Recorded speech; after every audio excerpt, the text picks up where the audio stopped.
प्रधानमंत्री ने मन की बात में साझा किए विचार, विविध प्रेरणादायक बयानों से देशवासियों को कराया अवगत। कहा, भगवान गौतम बुद्ध का जीवन संदेश आज भी उतना ही प्रासंगिक।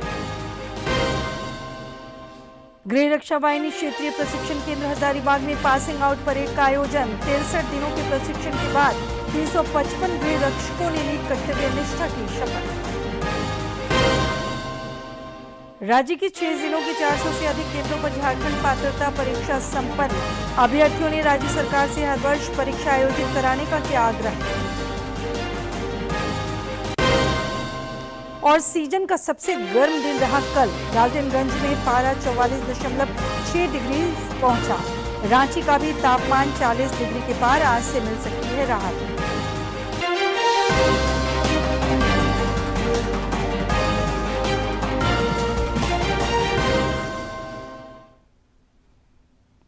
नमस्कार, खबरें झारखंड में आपका स्वागत है। खबरों के साथ मैं हूं सरोज झा और अब खबरें विस्तार से। प्रधानमंत्री नरेंद्र मोदी ने आकाशवाणी पर मन की बात कार्यक्रम में आज विविध विषयों पर अपने विचार साझा किए। कार्यक्रम की 133वीं कड़ी में पर्यावरण संरक्षण, खेल समेत कई समसामयिक गतिविधियों की चर्चा की गई। इस दौरान प्रधानमंत्री ने कहा कि भगवान गौतम बुद्ध का जीवन संदेश आज भी उतना ही प्रासंगिक है। कुछ ही दिनों में हम बुद्ध पूर्णिमा मनाएंगे। मैं आप सभी देशवासियों को अपनी अग्रिम शुभकामनाएं देता हूं। भगवान गौतम बुद्ध का जीवन संदेश आज भी उतना ही प्रासंगिक है। उन्होंने हमें सिखाया है कि शांति हमारे भीतर से शुरू होती है। उन्होंने बताया है कि स्वयं पर विजय सबसे बड़ी विजय होती है। आज दुनिया जिस तरह के तनावों और संघर्षों से गुजर रही है, ऐसे समय में बुद्ध के विचार और भी अहम हो गए हैं। साथियों, दक्षिण अमेरिका के चिली में एक संस्था भगवान बुद्ध के विचारों को आगे बढ़ा रही है। लद्दाख में जन्मे ड्रपपोन ओजेर रिनपोछे के मार्गदर्शन में काम हो रहा है। यह संस्था ध्यान और करुणा को लोगों के जीवन से जोड़ रही है। कोची गुआज घाटी में बना स्तूप लोगों को शांति का अनुभव कराता है। वाकई यह देखकर गर्व होता है। भारत की प्राचीन धारा दुनिया तक पहुंच रही है। दूर दराज के लोग भी इससे जुड़ रहे हैं। साथियों, बौद्ध परंपरा हमें प्रकृति से जुड़ना भी सिखाती है। भगवान बुद्ध को ज्ञान एक वृक्ष के नीचे मिला था। प्रकृति हमारे जीवन का अभिन्न हिस्सा है। देश में भी ऐसे प्रयास हो रहे हैं। कर्नाटका में कर्मा मोनेस्ट्री इसका अच्छा उदाहरण है। यह मठ एक जीवंत वन क्षेत्र है जो 100 एकड़ में फैला है। इस वन में 700 से अधिक देसी वृक्षों को संरक्षित किया गया है। साथियों, बुद्ध का संदेश सिर्फ अतीत नहीं है, यह आज भी प्रासंगिक है और भविष्य के लिए भी जरूरी है। बुद्ध पूर्णिमा का यह अवसर प्रेरणा देता है। हम अपने जीवन में शांति बढ़ाएं, करुणा अपनाएं और संतुलन के साथ आगे बढ़ें।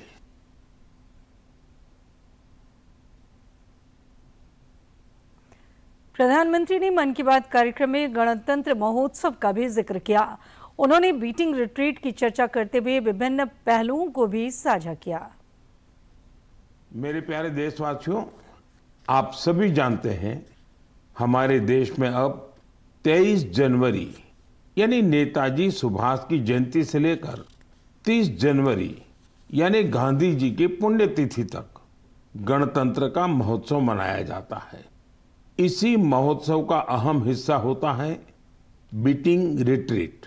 आज मैं आपसे बीटिंग रिट्रीट की चर्चा कर रहा हूं क्योंकि इसके पीछे खास वजह है। साथियों, आपने देखा होगा यह समारोह अलग अलग बैंड्स की विविध संगीत परंपराओं को दर्शाता है। बीते कुछ सालों से इसमें भारतीय संगीत का समावेश बढ़ा है और ये देश के लोगों को भी बहुत पसंद आ रहा है। इस साल की बीटिंग रिट्रीट सेरेमनी भी बहुत यादगार रही थी। एयरफोर्स, आर्मी, नेवी और सीएपीएफ के बैंड्स ने बहुत ही अच्छी परफॉर्मेंस दी थी। साथियों, शानदार म्यूजिक के साथ साथ जानदार फॉर्मेशंस का ये कार्यक्रम सबका ध्यान खींचता है। एयरफोर्स बैंड ने सिंदूर फॉर्मेशन बनाया, नेवल बैंड ने मत्स्य यंत्र फॉर्मेशन बनाया, वही आर्मी बैंड के परफॉर्मेंस में वंदे मातरम के 150 साल और क्रिकेट में भारत की सफलता को भी दर्शाया गया। साथियों, बीटिंग रिट्रीट के बीते जाने के बाद ये सारी मेहनत, ये उपलब्धि धीरे धीरे ओझल हो जाती थी, लेकिन अब इसे लेकर बहुत ही अच्छा प्रयास हुआ है। बीटिंग रिट्रीट का म्यूजिक पहली बार वेव्स ओटीटी पर भी उपलब्ध है। आने वाले समय में यह दूसरे प्लेटफॉर्म्स पर भी मौजूद होगा। आप इसे जरूर सुने। आपको अपनी आर्म्ड फोर्सेस और उनकी परंपराओं पर बहुत गर्व होगा। इस दौरान प्रधानमंत्री ने कहा कि ओलंपियाड में भारत की बेटियों ने अब तक का सबसे बेहतरीन प्रदर्शन किया है। उन्होंने इस टीम के सदस्यों का जिक्र करते हुए कहा कि प्रतिभाशाली बच्चियों पर देश को गर्व है। साथियों, जरा कल्पना कीजिए, आप दुनिया भर के सबसे प्रतिभाशाली लोगों के बीच हैं। आपके पास गणित के बहुत ही कठिन सवाल हैं। इन्हें सुलझाने के लिए समय है केवल 4.5 घंटे, यानी वक्त बहुत कम है और कंपटीशन इंटरनेशनल है, बहुत तगड़ा है। ऐसी स्थिति में नर्वस होना बहुत स्वाभाविक है, लेकिन इन्हीं परिस्थितियों में हमारी बेटियों ने कमाल कर दिया। इस महीने की शुरुआत में फ्रांस के बोर्दो में यूरोपियन गर्ल्स मैथमेटिकल ओलंपियाड का आयोजन हुआ था। मैथ्स में गहरी रुचि रखने वाली स्कूली छात्राओं के लिए यह एक बड़ी प्रतियोगिता थी। यह दुनिया के सबसे सम्मानित प्रतियोगिताओं में से एक है। इस ओलंपियाड में हमारी बेटियों ने अब तक का सबसे बेहतरीन प्रदर्शन किया। मुझे इस प्रतिभाशाली टीम पर बहुत गर्व है। इसमें मुंबई की श्रेया मुंदड़ा, तिरुवनंतपुरम की संजना चाको, चेन्नई की शिवानी भरत कुमार और कोलकाता की श्रीमोई बेरा शामिल थी। इसमें हमारी टीम विश्व में 6ठे स्थान पर रही। श्रेया ने गोल्ड मेडल जीतकर इतिहास रच दिया, संजना ने सिल्वर, तो शिवानी ने ब्रॉन्ज मेडल अपने नाम किया। साथियों, इस ओलंपियाड के लिए भारत में जो सिलेक्शन की प्रक्रिया है वो अपने आप में बहुत कठिन है। राज्य में भी कई स्थानों पर लोगों ने सामूहिक और व्यक्तिगत रूप से प्रधानमंत्री के लोकप्रिय मन की बात कार्यक्रम को देखा और सुना। रांची स्थित प्रदेश भाजपा कार्यालय में केंद्रीय मंत्री अन्नपूर्णा देवी, नेता प्रतिपक्ष बाबूलाल मरांडी और प्रदेश अध्यक्ष आदित्य प्रसाद साहू समेत पार्टी के कई वरीय पदाधिकारियों ने कार्यकर्ताओं के साथ इस कार्यक्रम को सुना और प्रधानमंत्री के विचारों को प्रेरणादायक बताया।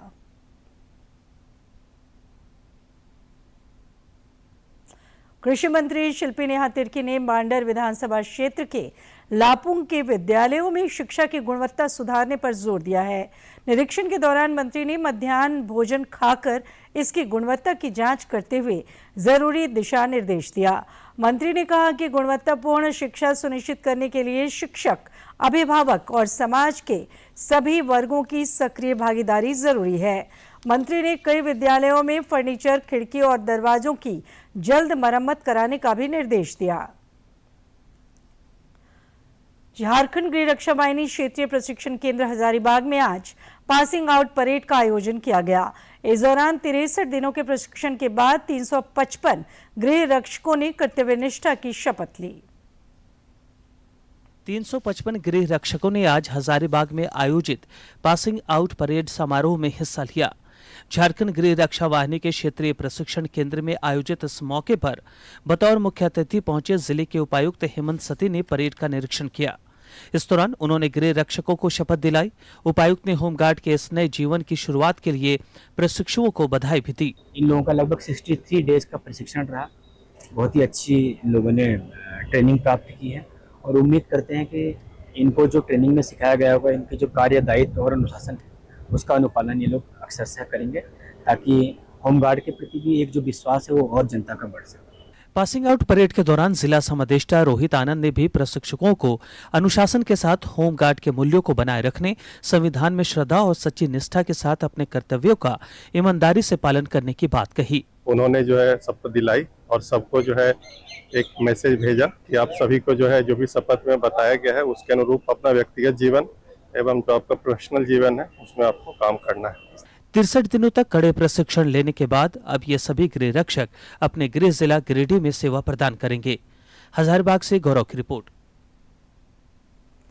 केंद्र सरकार ने देश भर में पेट्रोलियम उत्पादों और एलपीजी की निर्बाध उपलब्धता सुनिश्चित करने के लिए कई कदम उठाए हैं। पेट्रोलियम और प्राकृतिक गैस मंत्रालय ने कहा है कि घरेलू उपयोग के लिए एलपीजी की आपूर्ति को प्राथमिकता दी गई है और किसी भी एलपीजी वितरक केंद्र पर आपूर्ति में कमी की सूचना नहीं मिली है। मंत्रालय ने बताया, देश भर में ऑनलाइन एलपीजी सिलेंडर बुकिंग करीब 99% तक बढ़ गई है और ओटीपी आधारित डिलीवरी 94.5% से अधिक हो गई है। एशिया में बदलते हालात के मद्देनजर सरकार देश में ऊर्जा आपूर्ति, समुद्री परिचालन और नागरिकों की सुरक्षा सुनिश्चित करने के लिए सक्रिय रूप से काम कर रही है। पेट्रोलियम और प्राकृतिक गैस मंत्रालय ने एलपीजी और पेट्रोल डीजल की आपूर्ति बनाए रखने के लिए कई कदम उठाए हैं। डाइवर्जन को रोकने के लिए डीएसी आधारित सिलेंडर डिलीवरी में 94.5% से अधिक की वृद्धि हुई है। सार्वजनिक क्षेत्र की ओएमसी कंपनियों ने 5 किलोग्राम FTL सिलेंडरों के लिए 8,770 से अधिक जागरूकता शिविर आयोजित किए हैं। 3 अप्रैल 2026 से अब तक 1,38,000 से अधिक 5 किलोग्राम FTL सिलेंडर बेचे जा चुके हैं। वहीं सरकार ने घरेलू LPG, PNG और CNG की 100% आपूर्ति सुनिश्चित की है। मुंबई, कोची, विशाखापत्तनम, चेन्नई और मथुरा रिफाइनरी से रासायनिक और फार्मा उद्योग के लिए 7,000 मीट्रिक टन प्रोपलीन भी बेचा गया है। झारखंड पात्रता परीक्षा आज राज्य भर के 400 से अधिक परीक्षा केंद्रों पर ली गई। लगभग 18 वर्ष बाद आयोजित इस परीक्षा के लिए रांची, बोकारो, धनबाद, पूर्वी सिंहभूम, हजारीबाग और देवघर समेत 6 जिलों में निर्धारित परीक्षा केंद्रों में ली गई।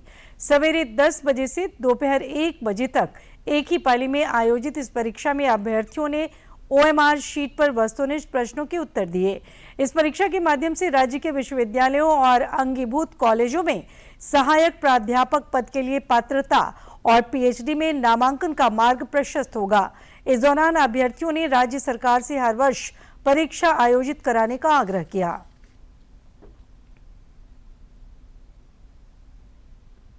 केंद्र प्रायोजित आयुष्मान भारत प्रधानमंत्री जन आरोग्य योजना गंभीर रोगों के उपचार का वाहक बन गया है।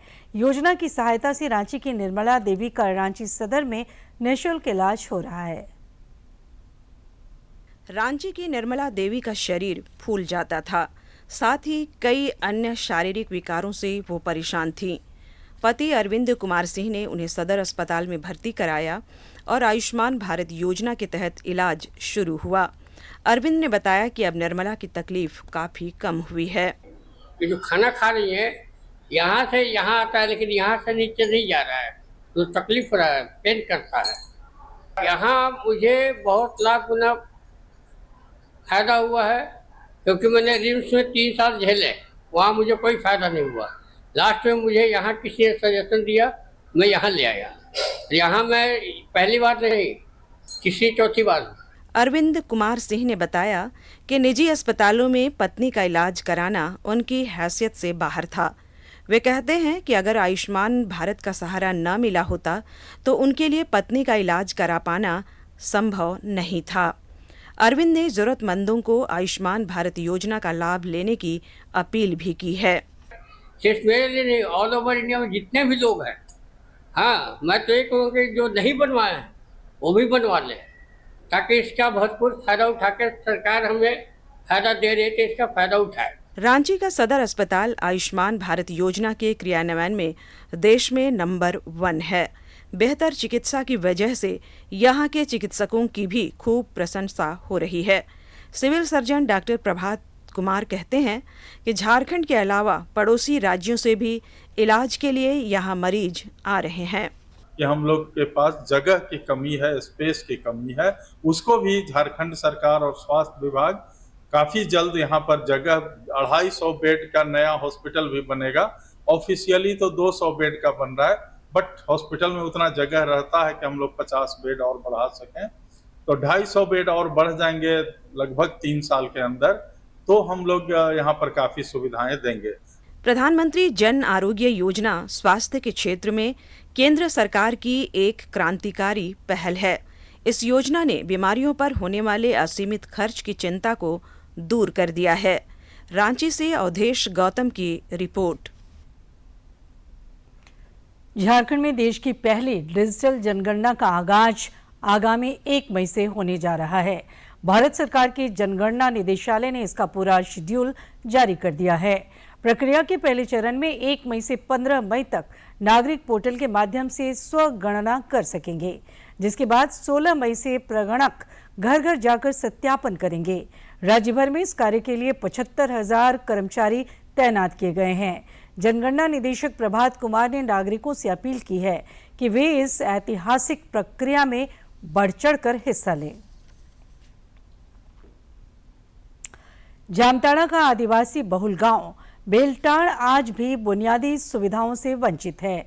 गांव में न तो अब तक बिजली आई है और न ही पानी तथा स्वास्थ्य सेवा। यहां तक कि 40 घरों वाले इस गांव में सिर्फ एक व्यक्ति को ही पक्का मकान जैसी सुविधा मिल पाई है। झारखंड के जामताड़ा जिले का बेलटार गांव आज भी बुनियादी सुविधाओं के लिए तरस रहा है। ग्रामीण महिला सरस्वती किस्कू ने बताया कि जिला मुख्यालय से सिर्फ 12 किलोमीटर दूर होकर भी गांव के लोग रात में ढिबरी युग में जीने को मजबूर हैं। गांव में पानी, बिजली और स्वास्थ्य सुविधाओं का अभाव है। ग्रामीण युवा जतिन मुर्मू ने बताया कि गांव के लोग कच्चे मकान में ही रहते हैं। एक आदमी को ही पक्का मकान मिला है। और हम लोग का पानी का भी सुविधा नहीं है और अस्पताल का भी सुविधा नहीं है, जामताड़ा जाना पड़ता है। और बिजली का भी नहीं है, इसलिए हम लोग लालटेन जलाते हैं, दिवा जलाते हैं।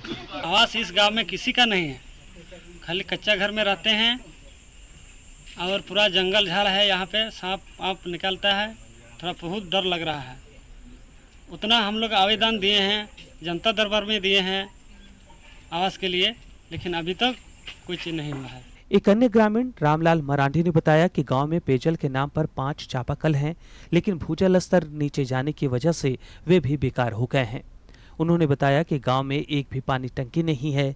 1 किलोमीटर दूर स्थित कुआं से दूषित पानी लाकर पीने को मजबूर हैं। वहीं बेजन मरांडी बताते हैं कि गांव में 100 से ज्यादा आदिवासी समुदाय के लोग रहते हैं। मजबूरी में यूरिया का पानी भी पीना पड़ता है। पानी का बहुत समस्या है। अभी का दिन में तो पानी चापाकल का भी सूख जा रहा है, पानी भी नहीं निकल रहा है। अगर शादी ब्याह में अगर कुछ होगा तो हम लोग यहाँ से टंकी भाड़ा दे के हम लोग पानी लाते हैं। 70 साल हो गए आज़ादी के बाद, लेकिन आज तक हम लालटेन में गुजारा कर रहे हैं और पानी भी बहुत दूर से लाना पड़ता है। जोड़िया का और नदी का पानी पीते हैं। लेकिन हम लोग कई बार आवेदन दे चुके हैं विभाग को और मंत्री को भी, और मुख्यमंत्री को भी पत्र भेज चुके हैं, लेकिन यहाँ का समस्या जो समाधान नहीं हो पाई है। मेजिया पंचायत के मुखिया मिरुदी सोरेन ने कहा कि बेलटार गांव में बिजली की समस्या है। विद्युत व्यवस्था बहाली के लिए लगातार प्रयास किया जा रहा है। बार बार अधिकारी, विधायक, मंत्री, यहाँ तक कि मुख्यमंत्री को भी पत्र लिखा, लेकिन नतीजा कुछ नहीं निकला। कि यहाँ एगो डिबोरन होना अनिवार्य है।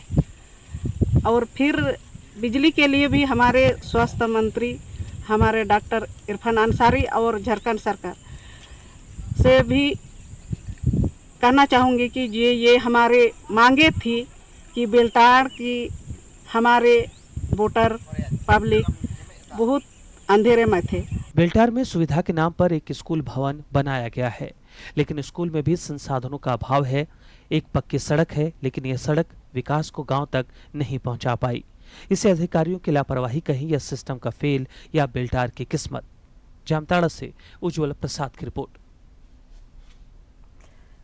और अब बात मौसम की। कल झारखंड में गर्मी के कई पुराने रिकॉर्ड टूट गए। सीजन का कल सबसे गर्म दिन रहा। पिछले 24 घंटे के दौरान डाल्टनगंज में अधिकतम तापमान 44.6 डिग्री, जबकि रांची का भी तापमान 40 डिग्री के पार दर्ज किया गया। हालांकि मौसम में आज से बदलाव देखने को मिल सकता है। और अधिक जानकारी दे रहे हैं हमारे सहयोगी। राज्यवासियों को चिलचिलाती धूप से थोड़ी राहत मिलने की संभावना जताई गई है। मौसम विज्ञान केंद्र रांची के अनुसार पिछले 24 घंटों में राज्य का सबसे अधिक उच्चतम तापमान वाला जिला डाल्टनगंज रहा, जहां अधिकतम तापमान 44.6 डिग्री सेल्सियस दर्ज किया गया। वहीं राज्य का सबसे ठंडा न्यूनतम तापमान वाला जिला गुमला रहा, जहां का न्यूनतम तापमान 21.4 डिग्री सेल्सियस दर्ज किया गया। फिलहाल अगले 24 घंटों में अधिकतम तापमान में कोई बड़ी परिवर्तन देखने को नहीं मिलेगी, जिसके बाद अगले 3 से 4 दिनों के अंदर अधिकतम तापमान में 3 से 5 डिग्री सेल्सियस की गिरावट दर्ज की जा सकती है। जिसके बाद मौसम विज्ञान ने पूर्वानुमान लगाया है कि 26 से 30 तारीख के बीच कई इलाकों में हल्की बारिश होने की संभावना जताई गई है। मैं रविकांत कुमार, सहयोगी विकास कुमार के साथ दूरदर्शन समाचार, रांची। राज्य में बढ़ती गर्मी को देखते हुए राष्ट्रीय स्वास्थ्य मिशन झारखंड के अभियान निदेशक शशि प्रकाश झा ने सभी मेडिकल कॉलेज, जिला अस्पताल, अनुमंडल अस्पताल, CHC, PCH और अन्य स्वास्थ्य केंद्रों को 4 मई से 10 मई तक अग्नि सुरक्षा सप्ताह मनाने का निर्देश दिया है। इस दौरान सभी अस्पतालों को फायर सेफ्टी ऑडिट कराना होगा। अभियान निदेशक ने सभी अस्पतालों को अग्निशमन विभाग से अनापत्ति प्रमाण पत्र लेने और बिजली से जुड़े सभी सुरक्षा मानकों का सख्ती से पालन करने का भी निर्देश दिया है। इंडियन सुपर लीग फुटबॉल में जमशेदपुर FC ने चेन्नईयन FC को 4-1 से हराकर शानदार जीत दर्ज की है। जमशेदपुर के JRD टाटा स्पोर्ट्स कॉम्प्लेक्स में खेले गए इस मुकाबले में मोहम्मद सनन ने 2 गोल किए, जबकि मेसी बोली और निकोला ने 1-1 गोल कर टीम की जीत सुनिश्चित की। इस जीत के साथ जमशेदपुर FC अंक तालिका में 4थे स्थान पर पहुंच गई है और खिताबी दौड़ में अपनी दावेदारी मजबूती कर ली है। जमशेदपुर FC का अगला मुकाबला 1 मई को गोवा के खिलाफ खेला जाएगा। कंधों में जकड़न एक आम समस्या है जो लंबे समय तक बैठने, गलत मुद्रा और तनाव के कारण हो सकती है। इस शारीरिक समस्या से उबरने में योग काफी कारगर हो सकता है। आजकल के लाइफस्टाइल में लंबे समय तक बैठकर काम करना, मोबाइल व लैपटॉप का अधिक प्रयोग करना, गलत पोस्चर्स और शारीरिक श्रम में कमी, ये सब कई तरह की जोड़ों की समस्याओं का कारण बनते हैं। इसकी वजह से कंधे में स्टिफनेस यानी जकड़न हो सकती है। शुरुआत में यह समस्या छोटी लगती है, लेकिन अगर इस पर ध्यान न दिया जाए तो धीरे धीरे गंभीर दर्द में बदल जाती है। लंबे समय तक एक ही स्थिति में रहने से उस जोड़ की मांसपेशियों में जकड़न हो जाती है, ब्लड सर्कुलेशन कम हो जाता है और धीरे धीरे मूवमेंट में समस्या आने लगती है। कई बार ये फ्रोजन शोल्डर का रूप भी ले सकती है, जिसमें कंधा हिलाना मुश्किल हो जाता है। शोल्डर स्टिफनेस में राहत दिला सकते हैं कुछ सरल प्राकृतिक उपाय। सहज भाव आसन फॉर शोल्डर रिलीफ। दोनों कंधों को ऊपर उठाएंगे और रिलैक्स करेंगे। सांस लेते हुए ऊपर उठाया, रिलैक्स किया, सांस लेते हुए ऊपर उठाया, रिलैक्स किया, ऊपर उठाया, रिलैक्स किया। इसी प्रकार इसको कुछ राउंड और दोहराएंगे। दूसरा है, अपने दोनों हाथों को कंधों के ऊपर रखेंगे और कोहनियों को गोल घुमाएंगे। तो सांस लेते हुए कोहनियों को ऊपर उठाया, सांस छोड़ते हुए नीचे लेके आएंगे। सांस लेते हुए ऊपर उठाया, सांस छोड़ते हुए नीचे लेके आएंगे। सांस लेते हुए ऊपर उठाया, सांस छोड़ते हुए नीचे लेके आएंगे। इसी प्रकार से विपरीत दिशा में घुमाएंगे। सांस लेते हुए ऊपर उठाया, सांस छोड़ते हुए नीचे, सांस लेते हुए ऊपर, सांस लेते हुए नीचे, सांस लेते हुए ऊपर, सांस लेते हुए नीचे और रिलैक्स करेंगे। अगला आसन है स्टैंडिंग गोमुखासन। खड़े होकर हम गोमुखासन करेंगे। अपने सीधे हाथ को ऊपर लेके गए, उसको मोड़ा, उल्टे हाथ से नीचे से ले जाके सीधे हाथ के पंजे को पकड़ने की कोशिश करेंगे और थोड़ी देर यहीं पे रुकेंगे। लंबी गहरी सांस लेने का प्रयास करेंगे। धीरे से हाथ को खोलते हुए नीचे ले आएंगे। इसी प्रकार से हम दूसरी साइड से भी करेंगे।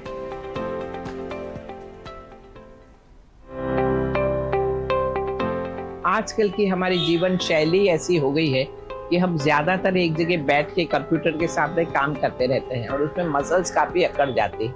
हमारी शोल्डर मसल्स, नेक मसल्स काफ़ी तनाव में रहती है। शरीर के अंदर मसल्स में तनाव को हटाने के लिए अदरक बहुत काम आता है, हल्दी बहुत काम आती है। इसलिए ये चीज़ें पेट में जानी चाहिए सवेरे ही। फिर कोशिश ये करें कि हम खाने में भी जरा ये कॉफ़ी, चाय, अल्कोहल, दारू, स्मोकिंग ये सब कम करें, क्योंकि ना लें तो बहुत ही अच्छा है, क्योंकि इससे बहुत फ़ायदा होगा। मसल्स हमेशा फ्रेश रहेगी, अच्छी रहेगी। पॉस्चर को हमेशा सही रखें, सीधे रहें। काम करने की स्थिति भी इस तरह रहे कि आपको ज़्यादा झुकना ना पड़े। फिर भी थोड़ा तो झुकना ही पड़ता है, तो एक बात तो ध्यान रखिए कि वहाँ मसल्स को ज़्यादा स्ट्रेन ना पड़े। इसलिए जब भी आप वज़न उठाते हो तो ध्यान से उठाएं, भारी वज़न ना उठाएं, और अगर उठा भी रहे हो तो पैर का सपोर्ट लेते हुए यूँ उठाया जाए। तो कोशिश ये की जाए कि आप हमेशा जागरूक रहें।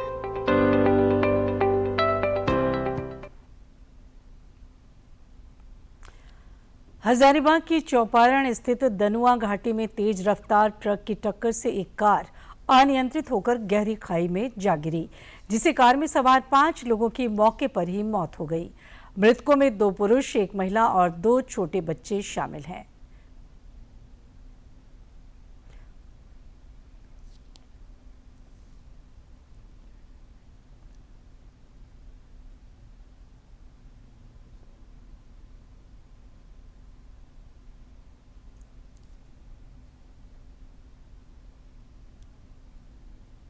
घाटी मौत का घाटी है, एक्सीडेंटल जोन है और एक्सीडेंटल जोन में इनको आना चाहिए। और जितनी भी गाड़ी चौपारण की तरफ से आती है गाड़ी, सभी को 2-3 घंटा गाड़ी खड़ा करके दनुआ घाटी को ढुलाया जाए तो घटना का कुछ रोक हो। और आखिर में इस बुलेटिन के मुख्य समाचार एक बार फिर।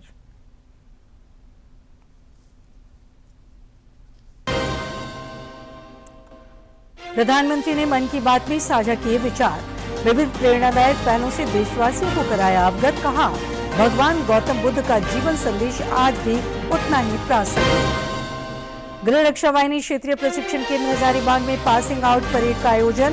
63 दिनों के प्रशिक्षण के बाद 355 वीर रक्षकों ने ली कर्तव्य निष्ठा की शपथ। राज्य के 6 जिलों के 400 से अधिक केंद्रों पर झारखंड पात्रता परीक्षा संपन्न। अभ्यर्थियों ने राज्य सरकार से हर वर्ष परीक्षा आयोजित कराने का किया आग्रह। और सीजन का सबसे गर्म दिन रहा कल। डाल्टनगंज में पारा 44.6 डिग्री पहुंचा। रांची का भी तापमान 40 डिग्री के पार। आज से मिल सकती है राहत।